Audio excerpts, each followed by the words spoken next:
for a circle of competency? Well, each person's is his own, and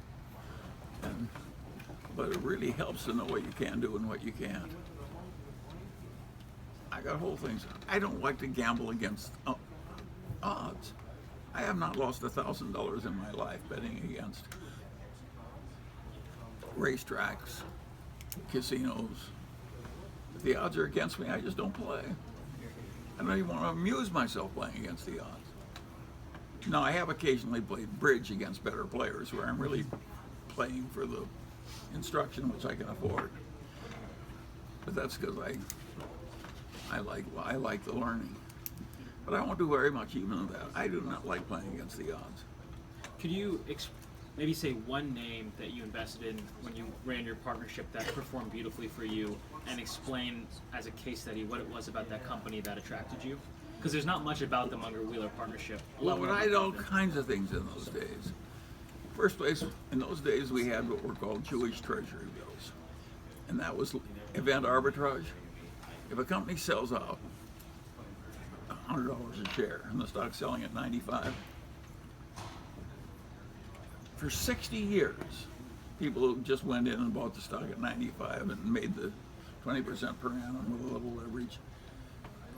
For 60 years, Graham Newman, Warren, I, and Goldman Sachs made 20% per year on anything we did in event arbitrage. What happened was when the stockbrokers were all on commission, the deal's announced, every stockbroker can call his client and say, oh, your stock is way up. Maybe you should sell that. You know, they're getting commission. So you had dumb selling. And so, of course, we did well. Nowadays, the people do not do all that well in event arbitrage. It's too tough. The deals are, it's just too crowded. But it just worked fine for all those years. We did all kinds of things in those days we can't do anymore. And I was speaking with Rick Uren, and he was saying that if he was to start a fund today, he wouldn't do it. And he says he doesn't think it's hard because the size of a fund like Berkshire limits you to large companies. He just doesn't think that there's the same opportunities anywhere. there aren't. That's why people come to this meeting.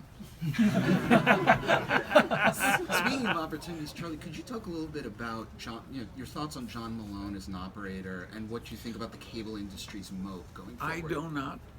I've always been troubled by the cable industry. For one thing, it was thinly disguised bribery when they got the franchises. I don't like to even think about a lot of scummy places that are getting their franchises by bribery. So I've sort of ignored it. I didn't want to think about it. Malone is obviously something of a genius, and he's a fanatic and doesn't like to pay taxes, and he's been very successful. And I've just ignored it. I just don't want to think about it, so I haven't. I can afford the luxury, and I don't have to think about everything. But the starting bribery that got the franchises, look, I just didn't like it. And so I just haven't thought about it, and I'm still not thinking about it. And the movie business I don't like either because it's been a bad business, and crooked labor unions, crazy agents, crazy screaming lawyers, idiosyncratic stars taking cocaine. It's just not my it's just not my field. And I just don't want to be in it. And these other stuff, I find enough of the other stuff that I like. We've got so many places in Berkshire that just do their work pretty well. I like that. You'll be amazed. The Seas Candy, they make the good candy. They work on it. We've got lots of places like that. Our utility business, we probably have the best run utilities in the United States. We care more about satisfying the regulators. We care more about safety records. We care more about everything we should care about. When we bought Northern Natural Gas, which Enron owned, of course, to show more earnings and more cash, they just done no maintenance. A goddamn pipeline can blow up and kill people. And the minute the ink dried on that, everybody took 6 months off, and we sent all these pigs through the pig is a special name for. We went through the pipelines, and we just caught up on all the deferred maintenance. We were not interested in killing people. That's the right way to behave. Enron is the wrong way to behave. Imagine deferring the maintenance on a pipeline so you can show more cash. It's disgusting. It's like killing people on purpose so you can make more money. I mean, it's deeply immoral. And so, but they fix it fast. Of course, I'm glad to be associated with people who behave like that. Greg Abel's a terrific operator and a terrific guy, and he actually, in Iowa, Nebraska has public power. So they did not, they borrow tax exempt, build a new plant with General Electric, they're paying 3% on the debt or something. And he could run a big public power agency. Our Iowa utility that Greg Abel runs, right across the river, his rates are miles below Nebraska Public Power, entirely financed, which, you know, and the other utility in Iowa, our rates are half theirs. Well, of course, I like being associated with a company that can deliver the power quite reliably. And more than 50% of all the power in Iowa comes from the wind. So and the farmers are glad to have a few wind machines out among the corn. And so we just quietly created a revolution there. The regulators, the customers, everybody likes it. Of course I like people who do that, and Berkshire's full of that stuff.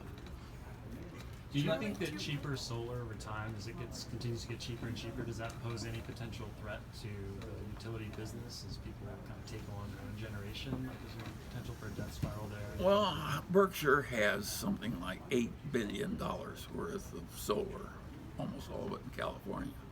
We got take-or-pay contracts from the two big utilities. And so we have, and the way we leveraged it is like financial line, we'll probably get 15 or 18% or some ridiculous return on our equity. And just sitting on our ass while these little mirrors sit out there in the field. Oh, you have to polish them once in a while.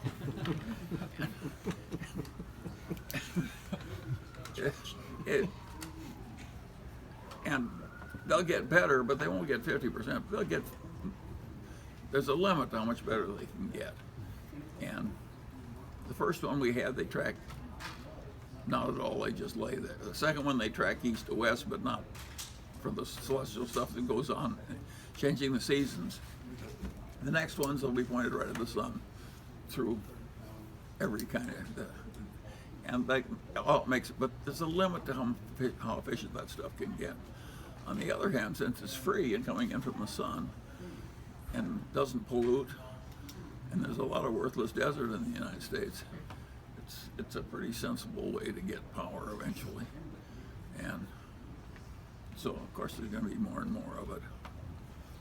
And but you don't think the ability to generate electricity at home or on a business's own property, is that going to be some sort of threat at some point to the revenue model for all the capital? well, people try and make money out of that crap. I am very skeptical about all this home stuff. That works if the utility will pay twice what the power is worth. Then you can reduce your electricity bill. Well, why should the utility pay for twice what the power is worth? You know, and so we think it's more efficient to have some big place like us create the solar and just sell it to the utility. Do you talk to Ted and Todd, the new investment guys at Berkshire, much? Not much, but I talk to them some, and they're different. It's like they're clones, but they're both good in their own way, and they both love Berkshire, and they both made contributions. Did you think of the incentive where each one gets 20% of their compensation from the other one's performance? Who thought of that incentive? I thought that was did. That was brilliant. It's brilliant, but I don't think it's changed things at all. It's my own idea, and it looks good to you people. It looked good to me when I did it. I don't think it's changed any behavior at all. Charlie, how do you feel about auto dealerships with their service component and the low capital requirements?